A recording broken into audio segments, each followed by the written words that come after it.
پاکستان سمیت دنیا کے اس خطے میں IT scheme, call centre scheme, Ponzi scheme جنہیں ہم ڈبہ بھی کہتے ہیں بڑھتے جا رہے ہیں. لیکن اللہ کا یہ شکر ہے کہ پاکستانی ادارے اب ان کے خلاف کارروائی بھی کر رہے ہیں، اور ایک بڑی کارروائی فیصل آباد میں کی گئی جسے کچھ لوگ فیکٹری کہہ رہے ہیں، کچھ لوگ ایک بڑے آدمی کا ڈیرا کہہ رہے ہیں. آدمی کا نام ہے تحسین آوان، سیاسی شخصیت ہیں، سابق چیئرمین فیسکو جو الیکٹرک سپلائی کمپنی ہے فیصل آباد کی رہ چکے ہیں، ایک ایئر لائنز ایئر ویز ہے ایل وی ایئر ویز، اس کو سی او ہیں. اور جو حیرت انگیز بات ہے، جو ویڈیوز سامنے آئی ہیں اس ریڈ کے بعد، جو ریڈ کی گئی ہے نیشنل سائبر کرائم ایجنسی کی طرف سے، اس کے اندر بڑی تعداد میں غیر ملکی شامل ہیں.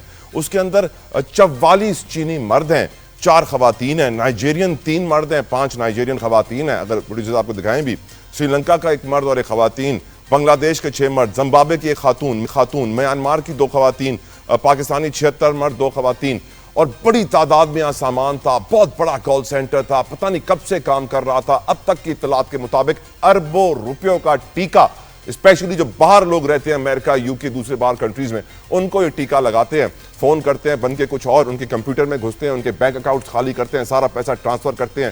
اور یقیناً یہ پہلی بار ہم نے خبر نہیں سنی ہے، پاکستان میں یہ بڑے پیمانے پہ کام ہو رہا ہے. ارمغان کیس میں ہم نے ڈبے کا بڑا ذکر سنا تھا، تو اب اس ڈبے کا ایک اور بڑا کیس آیا جس کے اوپر گفتگو کریں گے. ہمارے ساتھ موجود ہیں سجاد باجوہ صاحب. باجوہ صاحب السلام علیکم، thank you for your precious time. جی وعلیکم باجوہ السلام، صاحب اتنا پولیٹیکلی بیکڈ آدمی، حکومت نے کارروائی کی، پھر بھی مجھے تو بڑا فخر ہوا اپنے اداروں کے اوپر کہ ایٹ لیسٹ ایکشن تو لیا جا رہا ہے. لیکن سر اتنا کنیکٹڈ آدمی، اتنا پاورفل آدمی بھی اس 2 نمبر ڈبے کے کام میں ملوث ہے. اس سے معلوم پڑ جاتا ہے کہ کون ملوث ہوگا اس کام کے اندر. آپ تھوڑی روشنی ڈالیے سر اس کے اوپر. دیکھیں، ہمارے ملک میں بدقسمتی سے ایک زمانہ تھا کہ کہتے تھے کہ عزت ہونی چاہیے، پیسہ آنے جانے والی چیز ہے. لیکن پھر ایک اب ایسا ماحول ہو گیا کہ کہتے ہیں نہیں، پیسہ ہونا چاہیے، عزت تو آتی جاتی رہتی ہے. صحیح کہہ رہے ہیں. اور پیسے کے لیے ہر دوسرا بندہ سب کچھ کرنے کو تیار ہے. اس میں یہ نہیں ہے کہ، اور اگر ایسے نہ کریں تو اوور نائٹ لوگ ایک زیرو سے اٹھ کے تو کروڑ پتی ارب پتی نہیں بنتے. اور دوسری ہے کہ جن کے ساتھ لنکس بھی ہوتے ہیں، اگر وہ بھی صاف ستھری ہوں تو پھر بھی ایسا نہیں ہوتا. لیکن اگر لنکس کسی ایسے سے ہوں جو آپ کے پیسے کے ساتھ استعمال کر رہے ہوں، تو پھر ظاہر ہے اس کا اب گروتھ ہوتی ہے نا. آپ کی نظر میں یہ جو کارروائی کی گئی سر فیصل آباد میں، اس کے بعد ہم اور بھی بڑی کارروائیاں ایکسپیکٹ کر سکتے ہیں؟ اور ابھی تک جو مین کلپریٹ، جس کی فیکٹری، جس کا ڈیرا تحسین آوان، سابق چیئرمین فیسکو، ان کی گرفتاری نہ ہو پائی، اس سے کیا ثابت ہوتا ہے باجوہ صاحب؟ دیکھیں، جو کارروائی ہے اتنی بڑی کارروائی ہے.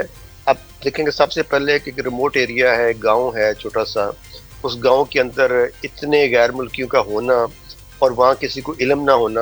اگر کوئی 100 بندہ یا 150 بندہ اگر کام کر رہا ہے، اس میں 60-70 لوگ غیر ملکی ہیں، اور اس میں جو غیر ملکی بھی ویزیبل کمیونٹی ہے، چاہے وہ نائجیرین ہے، چاہے وہ چائنیز ہیں، وہ آ رہے تھے، جا رہے تھے، کسی نے نوٹس نہیں کیا. اور اگر وہاں پہ جا کے اتنا بڑے پیمانے پہ ریڈ ہوا ہے تو پھر پتہ ہونا چاہیے کہ مالک کہاں پہ ہے. اس کی بھی پہلے کوئی نہ کوئی سرویلنس کی ہوگی. تو اور اس کے بعد ہے کہ آپ باجوہ صاحب ایک سوال بنتا ہے یہاں پہ، ایک سوال آپ کی اس بات کرنے پہ بنتا ہے. سر کچھ میرے فورنر دوست آئے تھے باہر سے، میں ان کو یہاں ٹھٹا کے پاس مکلی قبرستان گھمانے لے گیا تھا. اداروں کے لوگ آ گئے، پوچھنے لگ گئے کون ہیں، کہاں سے آئے ہیں، کیوں آئے ہیں. اتنی بڑی تعداد میں غیر ملکی فیصل آباد کے ایک ریموٹ ایریا کی فیکٹری میں 2 نمبر کام کر رہے ہیں. کیا ایف آئی اے کو پتا نہیں ہوگا، کیا امیگریشن والوں کو پتا نہیں ہوگا کہ یہ لوگ ہمارے ملک میں غیر ملکی ہیں، کیا کر رہے ہیں، کس ویزا پہ آئے ہیں، کس طرح کا کام کر رہے ہیں؟ کیا یہ ڈیٹیلز ہماری انسٹیٹیوشنز کے پاس نہیں ہوں گی باجوہ صاحب؟ دیکھیں، سب سے پہلے یہ سارا جو شو ہو رہا ہے نا، یہ ہمارے انسٹیٹیوشنز کی ویکنس شو ہو رہی ہے کہ ہمارا کوئی ایسا میکینزم نہیں ہے کہ اگر کوئی بندہ آ رہا ہے، غیر ملکی آ رہا ہے، وہ کس کام کے لیے آ رہا ہے، وہ وزٹ کے لیے آ رہا ہے یا ورک کے لیے آ رہا ہے. کیا یہ لوگ کام کر رہے تھے، کیا ان کا ویزا جو تھا وہ ورک ویزا تھا یا وزٹر ویزا تھا؟ وزٹر ویزے کے بعد آ کے یہ کہاں گئے، ان کا واپسی کا کیا تھا، کتنے دنوں کا ویزا تھا، ان کی واپسی کا کیا ہوا، انہوں نے ویزا لیا کیسے تھا. اور ویزا بھی آپ کو دیکھیں گے تو بہت سارے جو اسلام آباد میں بیس لوگ بیٹھے ہوئے ہیں، وہ ویزا بھی ایمبیسی کو بھی بائی پاس کرتے ہیں. اس کو بائی پاس کیے، ہو سکتا ہے بہت ساروں کا ویزا جو ہے وہ ویزا فری انٹری پہ آئے ہوں یا ایز اے بزنس ویزے پہ آئے ہوں. تو وہ بھی بہت ساری چیزیں ہیں. پھر ہے کہ کوئی میکینزم نہیں ہے, کمپنی رجسٹر ہے, کس نام پہ ہے, کام کیا کر رہی ہے, آپ کو بہت سارے ملیں گے کمپنی رجسٹر ہے, سافٹ ویئر اس کے نام پہ کام جو ہے وہ ڈبہ والا ہو رہا ہے, کال سینٹر بنے ہوئے ہیں اور وہاں پہ فراڈ ہو رہا ہے, پیسے ہیں. کوئی اگر دیکھیں آپ, ایک چھوٹی سی ٹرانزیکشن ہوتی ہے تو اس میں ایف آئی بھی پڑ جاتی ہے, ایف بی آر بھی پڑ جاتی ہے. اگر اربوں روپے کی ٹرانزیکشن ہوتی ہیں اس پہ کوئی پوچھنے والا نہیں ہے. پاکستان سے باہر کو اگر اوور سے پاکستانی پیسہ چند لاکھ اگر بھیج دے اس پہ بھی پیچھے پڑ جاتے ہیں. لیکن یہاں سے جو پیسہ باہر جا رہا ہے اس پہ کوئی پوچھنے والا نہیں ہے. کوئی لوگ وہ پاکستانی باہر بھیج رہا ہے, کوئی غیر ملکی یہاں سے پیسہ لے کے جا رہا ہے. یہ جتنے چائنیز تھے یا اس میں جو افریقن کنٹری سے تھے, یہ لوگ جو کام کر رہے تھے, کیا یہ اس کو پیسہ نہیں مل رہا تھا؟ اور پیسہ یہ کیسے لے کے جا رہے تھے اور کس چینل سے لے کے رہے تھے؟ اس میں اسٹیٹ بینک ہے, اس میں ایس سی سی پی ہے, اس میں ایف پی آر ہے, اس میں ایف آئی ہے.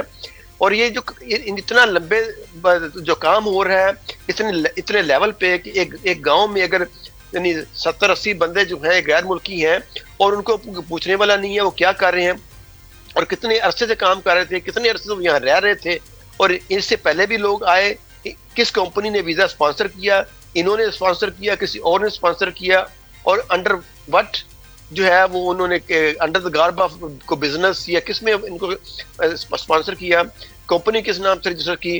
یہ بہت ساری چیزیں ہیں کہ جو ہمارے لوپ ہول جو ہیں وہ ان کو شو کر رہی ہیں. آپ کی نظر میں اس سوال کا جواب پیپلز پارٹی نے بھی دے دیا, پی ایم ایل این نے بھی دے دیا, آج محسن نقوی صاحب نے بھی دے دیا کہ صدر زرداری کے خلاف جو باتیں ہو رہی ہیں وہ بے بنیاد ہیں, من گھڑت ہیں. ایون دو کہ ایک صدر مملکت کے حوالے سے ایسی فیک نیوز پھیلانا, پیکا ایکٹ کو ایکشن میں آنا چاہیے تھا, لیکن یہاں پیکا ایکٹ آرام کر رہا ہے. آپ کیا سمجھتے ہیں حافظ صاحب, کیا وجہ ہے؟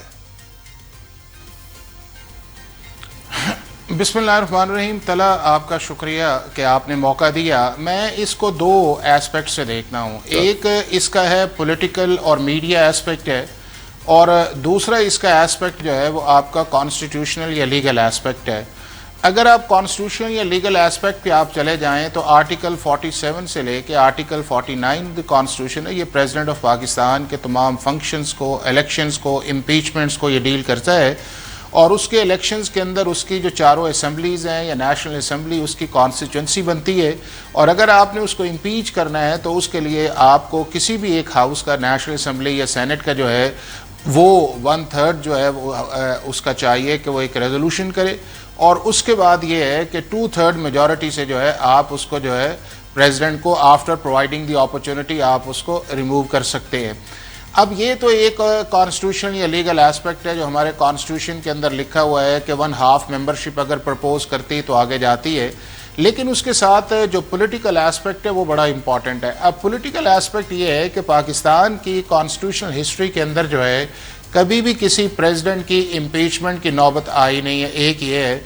دوسرا اس چیز کے اندر یہ ہے کہ اس وقت جس طرح پاکستان پیپلز پارٹی جو ہے وہ گورنمنٹ کے اندر اس کا ایک کلیدی رول ہے, اور بہت ساری کانسٹیٹیوشنل پوزیشنز کے اوپر جو ہے اس کے نامینیز موجود ہیں, اور ایک اچھی ورکنگ انڈرسٹینڈنگ جو ہے وہ پریزیڈنٹ آف پاکستان کی ہے, اس کے بعد آپ کی پرائم منسٹر آفس کی یا پیپلز پارٹی کی یا پی ایم ایل این کی موجود ہے. اور پھر یہ ہے کہ اگر پیپلز پارٹی جو ہے کسی چیز سے علیحدہ ہو جاتی ہے آپ کی نیشنل اسمبلی سے, تو اس کا مطلب یہ ہے کہ جو پی ایم ایل این ہے اس کے پاس گورنمنٹ کا جو ایک میجک فگر ہے 172 جو ہے اس کو بیچ کرنا جو ہے وہ بڑا مشکل ہو جائے گا. تو اس کانٹیکسٹ کے اندر دیکھا جائے تو ایک تو پارلیمنٹری طور کے اوپر یا کانسٹیٹیوشنلی طور پہ اوپر یہ نہ لیگل ہے نہ وائبل ایک چیز آپ کو نظر آتی ہے کہ کیوں پی ایم ایل این جو ہے ایک ایسا پریزیڈنٹ جو ہے جس سے انہیں پرابلم بھی نہیں ہے, اور اس پریزیڈنٹ نے کوئی ایسا عارف الوی صاحب والا رول بھی اڈاپٹ نہیں کیا, انہیں آبسٹرکٹ بھی نہیں کیا, انہیں کسی جگہ جو ہے پرابلم بھی نہیں دی, بلکہ ہر لیجسلیشن کے اوپر ان کی پارٹی نے یا کانسٹیٹیوشن امینڈمنٹ کے اوپر انہیں سپورٹ کیا ہے. اور ان کی سپورٹ کے بغیر جو ہے وہ government, federal government P M L N کی رہ نہیں سکتی. تو پی ایم ایل این کیوں ایسی ایفرٹ کرے گی کہ جس کے اندر وہ پریزیڈنٹ آف پاکستان کا آفس جو ہے اس کو ویکنٹ کرنا چاہتی ہے, یا اگر وہ ویکنٹ کرنے کی پوزیشن میں تو کہتا ہوں ہے ہی نہیں ہے, لیکن اگر آپ اٹیمپٹ بھی کریں تو اس اٹیمپٹ کا ایک کاؤنٹر بلاسٹ یہ آئے گا کہ پی ایم ایل این کی گورنمنٹ جو ہے وہ نہیں رہے گی, اور اس کے بعد یہ ہے کہ آپ کو کسی کے پاس میجورٹی نہیں اور آپ ایک جنرل الیکشنز کی طرف جائیں گے.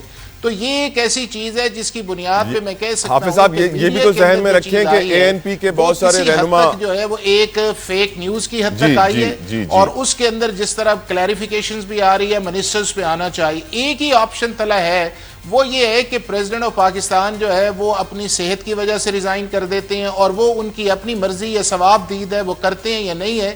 لیکن جس طرح پریزیڈنٹ زرداری کی طبیعت کا مزاج ہے میرا نہیں خیال کہ ان کے اوپر کسی نے پریشر ڈالا ہوگا یا پرائم منسٹر کا ایسا مزاج ہے کہ انہوں نے پریشر ڈالا ہو.